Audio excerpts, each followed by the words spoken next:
recapitulando de novo para os alunos do primeiro ano do ensino médio, nós vamos retomar falar sobre as propriedades periódicas da tabela periódica. Na última aula nós falamos sobre o raio atômico. E você lembra o que era? Como que aumentava o raio atômico na tabela periódica?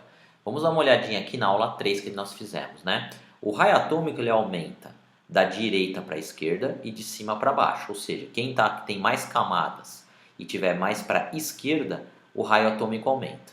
Agora, a propriedade periódica da energia de ionização, o que é energia de ionização?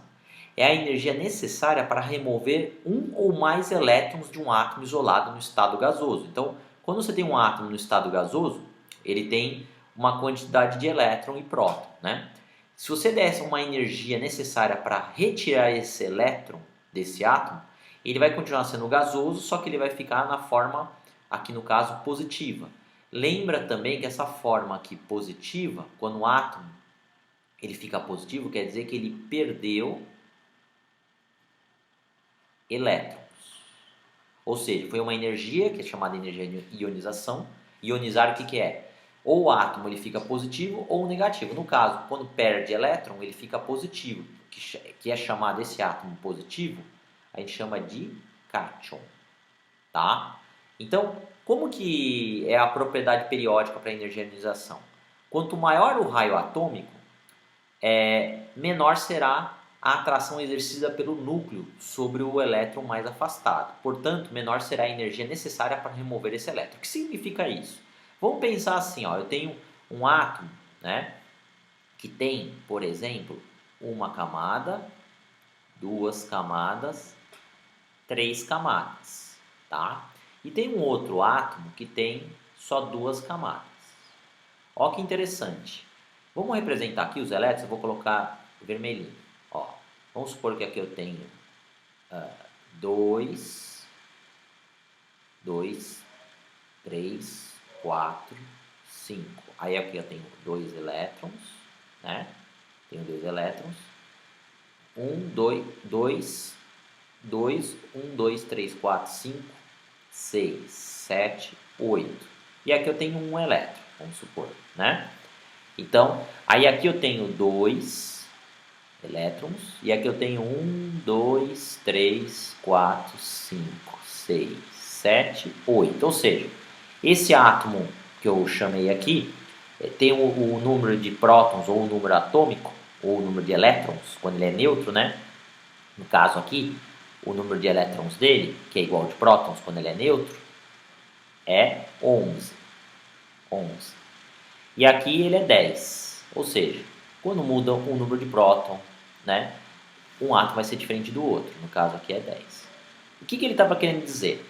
Esse átomo aqui tem um raio atômico maior. Você fala, por quê, professor? Porque tem 3 camadas. Ó. O raio dele é maior.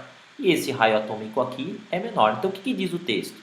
Diz que quem tem o maior raio atômico, né, é mais fácil ionizar. Ou seja, esse elétron, que é sempre o elétron da última camada, né? Esse elétron aqui, né, é mais fácil ser retirado do que esse elétron aqui, que está na segunda camada do outro átomo. Eu vou chamar aqui de átomo B e esse aqui de átomo A, né? Por que é mais fácil? Porque existe uma força de atração eletrostática entre o núcleo e os elétrons que estão em cada camada. Como no caso aqui só tem duas camadas, então a distância é menor. Se a distância é menor, a força de atração eletrostática entre o núcleo e os elétrons vai ser maior, enquanto quem tem maior raio atômico, a distância é maior, então, no caso, a energia de ionização vai ser menor porque vai ter menor atração, por causa que tem maior distância. Tudo bem? Então é isso que ele quis dizer. Quem tem maior raio atômico tem menor de energia de ionização. Então, generalizando, né, quanto maior o tamanho do átomo, menor será a primeira energia de ionização. Então, como que generaliza isso?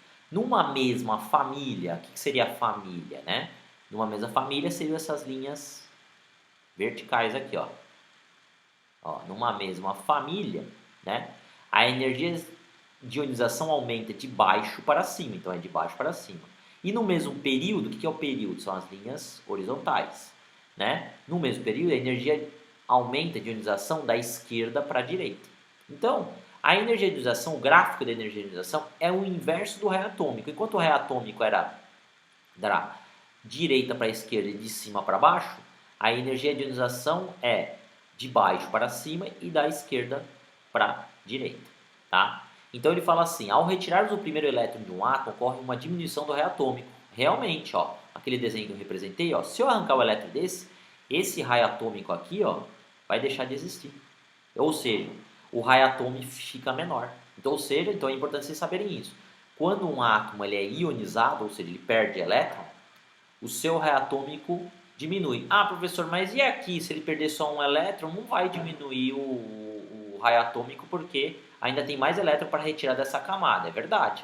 Mas, quando você retira um elétron, o núcleo, né, percebe que houve uma perda de elétron. Para a retirada do segundo elétron vai ser mais difícil, vai ter uma contração maior, vai ter uma força de atração eletrostática maior. Então, vai ter uma contraída, né? Vai contrair um pouco esse raio, né? Como fala? Esse raiozinho aqui vai contrair um pouquinho. Então ele vai diminuir também, mesmo que não perca essa camada, entendeu? E então essa é a generalização, né? Que a gente estava falando. Então o que significa isso? Ao retirarmos o primeiro elétron de um átomo, ocorre a diminuição do raio. Por esse motivo, a energia necessária para retirar o segundo elétron é maior. Então, para retirar o segundo elétron vai ser maior por quê? Porque como já perdeu um elétron, ó, se você tira um elétron aqui, ó, representei esse rapazinho aqui, ó, a energia para retirar esse elétron desse elétron da última camada do magnésio é 738 kJ. Agora, para retirar o segundo elétron, a energia vai ser maior, meio que dobra, né? 1451.